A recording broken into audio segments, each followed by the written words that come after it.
Welcome back. In this video, we got the NFL Week 2 recaps. I'll be running through each NFL game and giving some quick thoughts and opinions. It's Tuesday morning. Just finished watching the Monday night game between the Falcons and Eagles.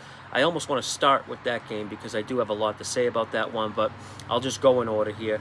Week 2 was frustrating for me. I did okay overall with betting, but the only bets I really care about are the ones I post as official best bets for members of the Discord, and those did terrible. Started week 2 losing both moneyline and spread bets on the Miami Dolphins on Thursday night. Followed that up going 2-4 Sunday. Some bad bets mixed with some bad breaks. Not a good combination, but a lot of season left. Let's get into the game, starting with Ravens, the survivor pool killer game of the week. Thankfully, I didn't have Baltimore in my survivor pool, but I did have Baltimore tied into a teaser with the Giants. I didn't think the Ravens would be the teaser leg out of those two teams that I'd be sweating. I also had a best bet on the Ravens -8 as well, which obviously lost. DraftKings baited me on hanging -8, while other sharp books had Ravens -9 or 9.5. Thought I was getting a great number, but DraftKings pulled the rug on me there. They very likely cleaned up on that game, having an off-market number like that. Such a weird outcome in that game. Last week, the Chargers just wore down the Raiders, pounding the ball on the ground, and the Chargers had more success running the ball versus the Raiders' defense as the game got on. I thought something similar would happen this week, but the Raiders got stronger later as the game went on. Ravens scored a touchdown with 12 minutes to go in the fourth quarter to go up 23-13. I'm sitting here thinking, okay, Ravens can just pound the ball the rest of the game, eat up the clock. But after kicking the ball away after that touchdown with a 23-13 lead, the Raiders just dominated in both sides of the ball, really. Raiders put up 160 yards of offense and held Baltimore to just 40 yards from that point on in the fourth quarter. Minshew chewed up the Ravens' defense, and I say Minshew because it was just all passing. Raiders couldn't do anything running the ball, but it didn't matter. Minshew completed 83% of his passes, which was almost 16% above completion expectation.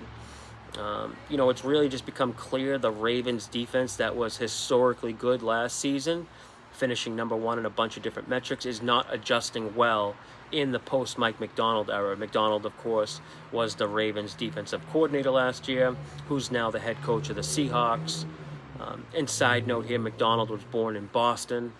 No wonder why he's such a good defensive-minded coach. But I said this in the team previews. When you have a team or a unit, offense or defense, that finishes the season so highly rated like Baltimore's defense did, it's so tough to keep everyone together. And this is what's so impressive about the Chiefs. They really haven't been affected by their success, at least not in a way that's changed them on the field. The Ravens pretty much had their entire defensive coaching staff poached. They all got offered promotions or more money elsewhere, and what was left was Zach Orr, the linebacker coach, who stepped in as a first-time defensive coordinator, first-time play caller, probably before he was ready. But it's also not like the Ravens' offense is firing on all cylinders. So the Ravens and John Harbaugh start the season 0-2. But John's brother Jim over in LA has the Chargers off to a 2-0 start. Chargers-Panthers, after Chargers beat up on the Panthers in a game that was never competitive. The Panthers have had enough of Bryce Young and are benching him for veteran QB, the Red Rocket, Andy Dalton. Bryce Young is showing no signs of improvement. I think he's broke mentally or something. He had the worst game possible from an EPA perspective, ending the game with negative 0.76 EPA per dropback. That's the worst EPA number of any QB this season, and probably any QB performance of any quarterback with at least 15 pass attempts of the last few years. It's tough to put in perspective what a negative 0.7 EPA per dropback is. If we think about just being zero, it means you haven't done anything to help your team score points. Negative basically means you're doing more to help the opposing team score. The Chargers, for the second week in a row, just totally dominated the line of scrimmage. J.K. Dobbins, 7.7 yards per carry, 131 yards on 17 carries. As a team, The Chargers ran it 44 times for 219 yards. They only passed it 20 times. This obviously shows how run-heavy the Chargers offense wants to operate, but it also shows how bad the Panthers defense is. Just totally bullied. It's kind of comparable. Like watching it, I was thinking of like an older brother holding you down and slapping you with your own hands. No tricks, no scheming to win. Chargers just lining up in obvious run formations, and the Panthers could do nothing about it. Chargers finished with a 53% success rate on all plays. But maybe the craziest thing about this game is the Panthers, for the second straight week, got sharp or respected money. Remember last week versus the Saints, I talked about how the Panthers got sharp money. They opened +5 versus the Saints, got bet down to where it closed at +3.5. Well, the same thing this week. On Wednesday last week, several sharp betting groups bet the Panthers +6 and forced this line down to where it closed at +4.5. Now in week 3, we once again seeing adjustment in favor of the Panthers, but this is, of course, has a lot to do with Bryce Young being benched. But it's crazy to see the line go from Raiders +7.5 down to -5.5 after Bryce Young got benched. This line was Raiders -7 or 7.5 on the news of Andy Dalton starting. Both the spread and total adjusted. Total is up roughly 2 points now. Important note, Chargers, Justin Herbert got x-rays post-game after he got rolled onto. Haven't seen an update on that yet. I'll probably see one later today. Next game up, Saints, Cowboys. In the game preview I did for this one, the main question I had was which team benefited more from how they looked week 1 based on their opponent. I think it was clear the Saints benefited the most with their week 1 opponent being the Panthers, but maybe the Saints are the real deal, or maybe the Cowboys just aren't. Biggest surprise for me in this game was the Dallas pass rush was about as effective as the Panthers pass rush, which was non-existent. This is a Saints offensive line that I had rated 19th out of 32 teams in the league, and many other sites had them as a bottom 10 unit, so maybe this offensive line is just way better than they're projected. Because this wasn't a misleading final score, box score or final score or anything. Saints dominated the box score. Saints had 2.5 yards more per play than Dallas. You don't see a disparity of more than 2 yards per play difference in the NFL all that often. Derek Carr was awesome, plus 0.78 EPA per play, which is basically the opposite of Bryce Young. Saints, 89% success rate. It was just an unreal performance. A bunch of metrics I can list about how good the Saints were, but just take my word for it. It was almost close to perfect. And, now they're 2-0 with 2 40-burger plus performance games. And Saints didn't even have their best cover corner, Marshawn Lattimore. Pretty crazy. Moving along, Bucs-Lions. This was a game that might have more to do with what the Lions didn't do or failed to do than what the Bucs did to win. Lions dominated the box score. Lions had 83 total plays ran to just the Bucs 47. Lions outgained the Bucs by almost 250 yards, but the Lions just 1-7 in the red zone. They had first downs inside the Bucs 22-yard line 7 different times and only scored 1 touchdown. First downs inside the Bucs 22-yard line 7 different times and only scored 1 touchdown. As crazy as that is, another team also did that this week, which I'll get to later. And remember, the Bucs, they're down multiple starters in the secondary. It was clear the Lions' game plan was to exploit this by throwing it 56 times. Lions running backs only had 24 rush attempts combined. In week 1, Lions had 31 rush attempts to just 28 pass attempts. When teams go away from who they are or what their identity is, it rarely works. And even last week versus the Rams, when the Lions went away from the ground game, it's when the Rams kind of got back in the game and almost cost the Lions the game. This week, they just never established the run. And I'm not a Jared Goff fan. I never have been. Any game plan that puts the game on his shoulders throwing 50-plus times is a stupid game plan.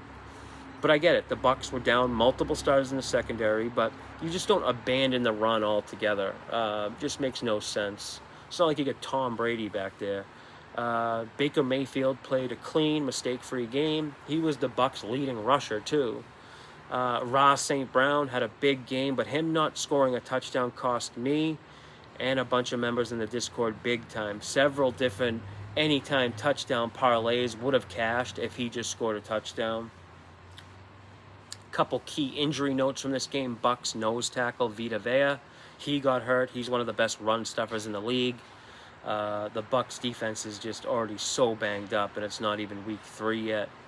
Also, Lions Amon-Ra St. Brown, waiting to see his status. He left the game, I think, with like a thigh contusion. I'm not sure, but that'd be awful if he misses games. I have some futures on him, and the Lions over win totals. Next game up, we got Colts Packers. I was on the Colts, and it was a stupid bet, not because it lost, but because I talked about in the game preview about the injured player theory for Green Bay and how much an overreaction this line was. As bad as Malik Willis is, the Colts went from +4.5 or +4 to -2.5. Absolutely zero value there. Thankfully, I only bet a half unit on it, but still one of the several bets for me this week that I regret. Now, as part of my betting process, I watch a lot of interviews with players and coaches. You can get some really good information from them. But you hardly ever see a coach just come out and say exactly what their game plan is going to be. Packers head coach Matt LaFleur said the game plan was to run the ball. And it makes sense, backup quarterback starting, but Packers ran it 53 times. Most rush attempts for the Packers as a team in over 50 years.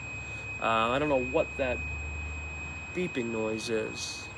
But Malik Willis played clean, completing 12 of only 14 pass attempts for 122 yards and got his first passing TD of his career, actually. But I actually believe if they played another quarter of football, Colts probably win that game. The Packers really weren't doing anything in the second half. Colts lost their best run stuffer, DeForest Buckner, which is a huge loss. This actually helped the Packers hang on to the run game longer, but by the fourth quarter, the Packers' offense was so predictable. They weren't going to pass it, and the Colts were just selling out versus the run, and Packers weren't doing much. But for the second straight week, the Colts were absolutely dominated in the time of possession category, 40 minutes to 20 minutes, week 1 and week 2. This is because the Colts are just getting dominated by the run game, so their defense has been on the field for 80 minutes in 2 weeks, and no surprise, we're starting to see some injuries build up for the Colts. I imagine, the Colts will have to try to find ways to keep the offense on the field longer, because at this rate, the defense just won't even have starters come week 5. I'm a big Anthony Richardson guy, but man, he had 3 back-breaking INTs. All INTs were deep inside Green Bay territory, too. Green Bay 13-yard line, Green Bay 25, and the Green Bay 9-yard line. Colts, -2 in turnover differential. You're not going to see many teams win, let alone cover the spread, while losing the turnover battle. Colts didn't even punt in the second half, so it wasn't like the Green Bay defense was winning the battle. It was just all self-inflicted errors by the Colts. Next game up, let's look. Browns, Jags, another game I was on the wrong side of. There's a lot of these this week. Cleveland goes on the road, wins outright as 3-point underdogs. Jacksonville outgained them in total yards. 5.9 yards per play for the Jags, 4.6 yards per play for the Browns. The difference in this game was the Jags having first and goal from the Browns' 2-yard line 2 different times, settled for field goals. Jags also missed a field goal and took a safety. That's 5 points right there alone. Browns' first drive of the game was the only time they entered the red zone. Jags are an 0-2 team that you could probably argue pretty easily that they could be 2-0 with how week 1 versus Miami played out, being up 17-7 and fumbled at the goal line to go up 3 scores.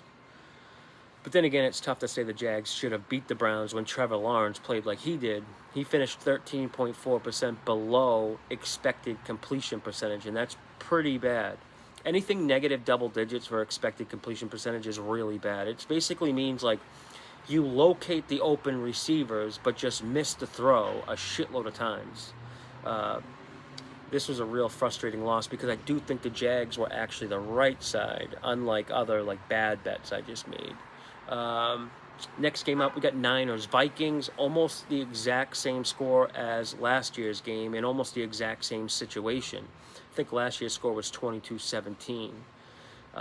This over got a lot of sharp action on this game, and watching this game back, I don't know how it stayed under. Well, I mean, I do know how it stayed under, but it's just crazy to see 800 yards of total offense between the two teams, and the game stayed under by 6 points. The main reason for why this game stayed under but had so many total yards of offense was the average starting field position. Both teams had multiple drives that started inside their own 20-yard line. Justin Jefferson had almost 100 yards on one play, I think. I think it was a 97-yard TD reception. Both San Fran and Minnesota had two 85-yard drives that resulted in 0 points.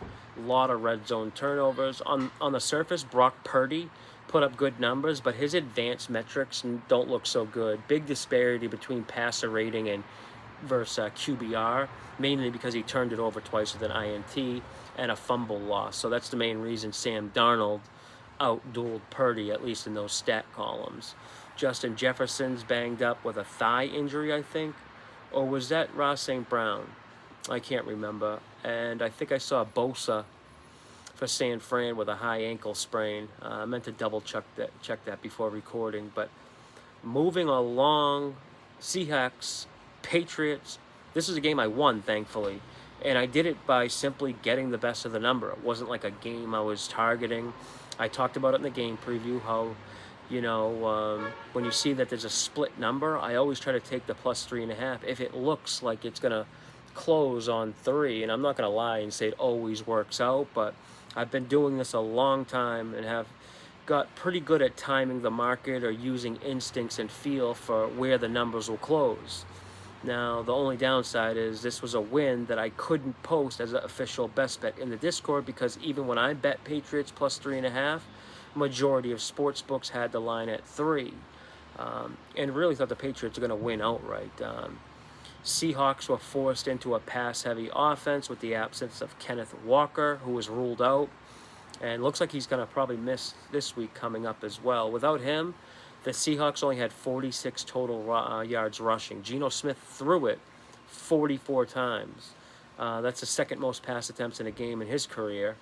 Seahawks just relied solely on the passing game, and Geno Smith played solid. When you consider they had no running game to take pressure off him, Geno was under pressure all game too. He completed 73% of his passes. Patriots also passed a lot too, especially in the first half, which did show they're capable of doing it and not just like a run team. Something worth noting about this game, the Seahawks defense lost 2 inside linebackers in this game, and when they went out of the game, the Patriots just started passing to Hunter Henry over the middle. He had a big game. This might be good to look for tight ends in week 3 playing versus Seattle and look towards betting their overs. This would be the Smiths, either Jonnu Smith or Durham Smith for the Dolphins. Curious if this will be factored into their prop yards or not. All right, next one up, we got Jets, Titans. This was another game where the team that lost the game and failed to cover the point spread was also the team to have more total yards. Titans had 35 more total yards, but when you see this happen, you can usually point to turnovers as a deciding factor, and the Titans finished -2 in turnover differential. And also they had a punt block too. This was a big win for the Jets to avoid going 0-2, because this wasn't exactly an easy situational spot either, being the second leg of a back-to-back, coming off the Monday Night Football game in San Fran and going back on the road on a short week in Tennessee with a divisional opponent on deck, the Patriots, who they'll play in a couple days on Thursday night. They got it done despite that. Couple big blows to this Jets defense. Injuries, C.J. Mosley, their middle linebacker and defensive captain, he got hurt. Their best edge guy, Jermaine Johnson, suffered a knee injury that looked pretty serious, and that could be a long-term thing. And even before these injuries, it was a defense that was starting to look a lot different. And remember, they don't have Hassan Reddick, who was projected to be on this roster. They could really use help right now from him, but doesn't look like they're going to get that anytime soon. Next game up. Oh, man, this game absolutely sucked. I had over 42.5 posted as a best bet. It closed 43.5, so got CLV there, closing line value. Both teams combined for 735 total yards. Hold on one second. Yeah, 735 total yards. The Commanders never punted in this game. Just that alone, right? If you told me a game where one team never punted and both teams combined to have 700 plus yards of offense, I'm thinking no question it goes over 42 points. I've been betting sports seriously for 20 years now, so I'm hesitant to call any game the most frustrating, the most satisfying. I just won't do it because there's probably games I've forgotten about.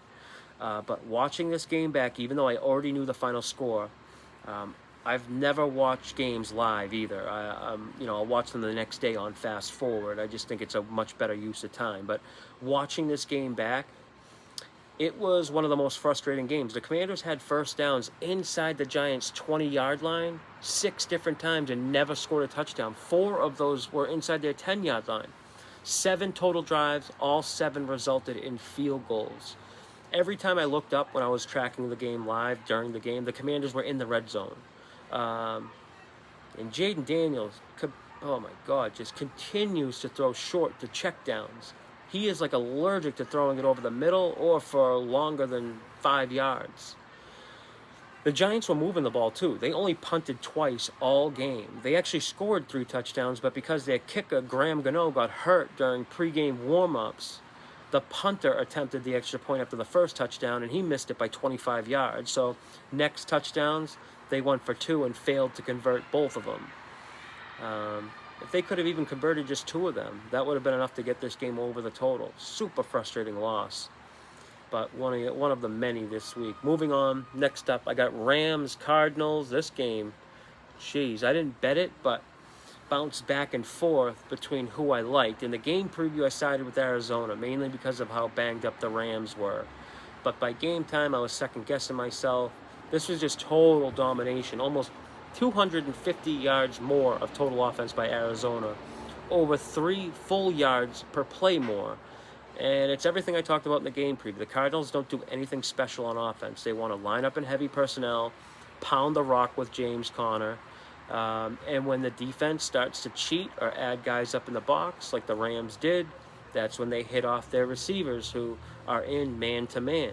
Marvin Harrison Jr. got 2 in that exact same way. But what Arizona does on offense is exactly how you beat their defense. But the Rams couldn't do that. Their offensive line was just mangled. They couldn't do anything on the ground that game, and it just got out of hand quickly. And that's actually going to happen with teams that can't match up to the specific strengths of the Cardinals. The Lions are on deck for Arizona, and when you think about what the Lions' strengths are, it's definitely a team that should and can match up with them. But this game just wasn't even fair with all the injuries the Rams had. And I think they kind of just packed it in once they went down multiple scores early. And to add on to the Rams' injuries, wide receiver Cooper Kupp was seen leaving the stadium in a walking boot.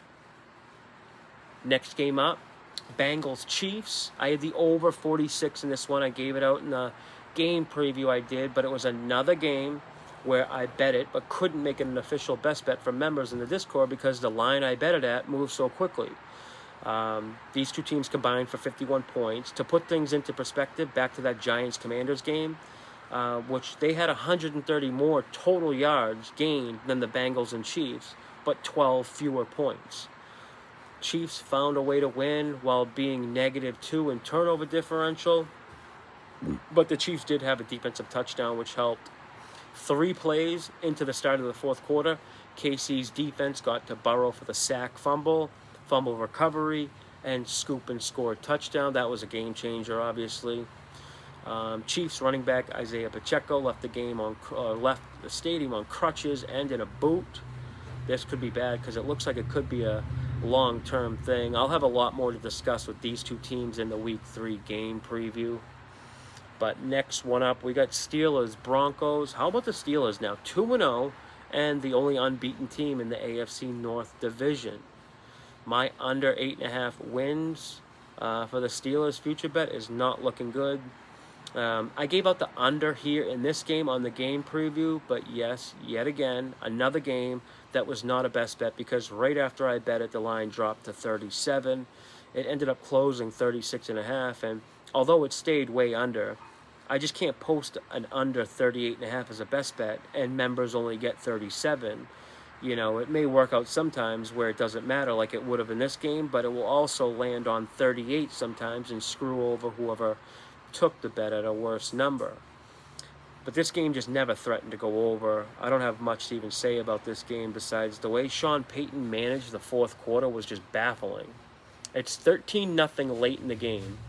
Broncos have the ball on the Steelers' 16-yard line, 4th and 6, and decide to kick a field goal, which makes a two-score game still a two-score game. Such a negative EV play, and he kicks it again at the Steelers' 11-yard line, 4th and 5, and then doesn't go for the onside kick. Just very strange end-game decision-making by a coach who's supposed to be one of the greats. And speaking of poor coaching decisions, the Monday Night Football game, I want to get into that one right now. Falcons-Eagles. I just finished watching the Monday night game before hitting record here. For anyone that watched the game preview video I did on this game, I talked about how over 90% of bets and money were on the Eagles at the time of the recording.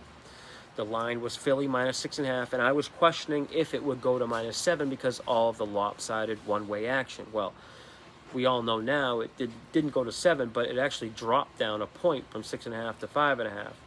A.J. Brown being ruled out helped it move.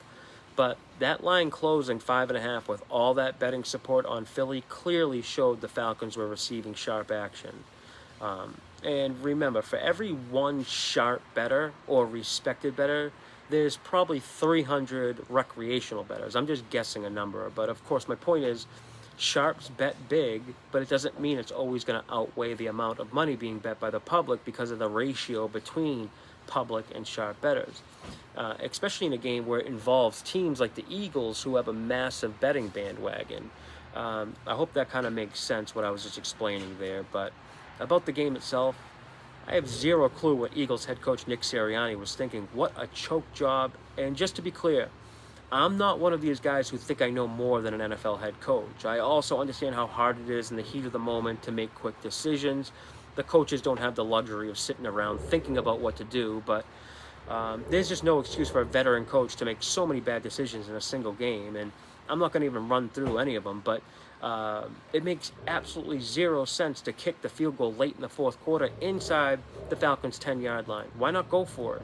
If you get it, you win the game right there, but if not, you force Atlanta to go to the length of the field, no timeouts, with just roughly 45 seconds left. Instead, you kick off, let them start at the 30-yard line. The Saquon drop was big, and I see a lot of people talking about that play, but I don't even mind that play call, but you just can't kick 3 there. I didn't even bet on either team. I did think the Eagles would win despite the market showing the Falcons as a clear, sharp side. Yeah, but I have the Eagles as my Super Bowl team, and after watching how they mismanaged that game situation late, not as confident as I was a week ago. Couple other notes on this game. Jalen Hurts, much more willingness to run. I think the Eagles' offense actually looked good despite losing, but it was Jalen Hurts' most carries since the Bills' overtime game mid-season last season. It's just such an advantage having a mobile quarterback, especially for Philly when teams start going to that like cover 2 shell look or whatever. Can't believe how much the Falcons' offensive line dominated. There was just no Eagles pass rush. And this is a legit Falcons offensive line, but they made the Eagles defensive front look like the team that quit in the final games last season, especially on the last game-winning drive. You could just see the push up front by the Falcons. And really, I like what I saw from Atlanta. They were playing pretty fast, snap to snap. This team could be dangerous if they find more ways to get Drake London and Kyle Pitts involved. But I'm going to stop here. If you watched to the end, I appreciate you. If you found any of this stuff helpful or informative and can give this video a thumbs up, that'd be great. Be on the lookout for the Week 3 game breakdowns. I also posted a video yesterday on which sport is the hardest to beat. That's on my page now. I'll link it right here on the screen now if you want to check it out. That'd be awesome. But that's all I got for this one.